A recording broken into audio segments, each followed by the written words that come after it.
sides to a bottom bracket. The right side, which has the fixed cup, and the left side, which has the adjustable cup and the lock ring.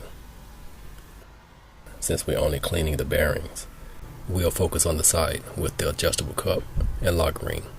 To remove the lock ring and the adjustable cup, I'll be using the lock ring wrench and a pin wrench. Now I'll remove the lock ring, the adjustable cup, the spindle, dust cover, and the bearings. Once you remove these items, keep wiping until you get all the grime out, all the shaved metal pieces, all the sand, all the oil, all the dirt. Get it out. Keep wiping. Just keep removing stuff. Just keep wiping it down. Even use a solvent if you need to. Keep wiping. Now we get to the fun part. Next, I'm going to pack the cups with this Polylube from Park Tools.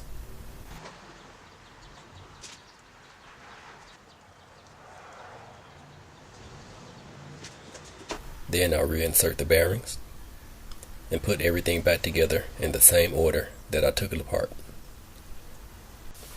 Pay special attention to the spindle. The spindle has words on it. Envision that you're riding a bike. You have x-ray vision and you look down at your spindle. You should be able to read those words on that spindle. If the text is upside down, you inserted the spindle wrong. When you're screwing in the adjustable cup, make sure that there's no play in the spindle. If you tighten it too much, you will flatten your bearings. Get it to the sweet spot. Then put the lock ring on and lock it down.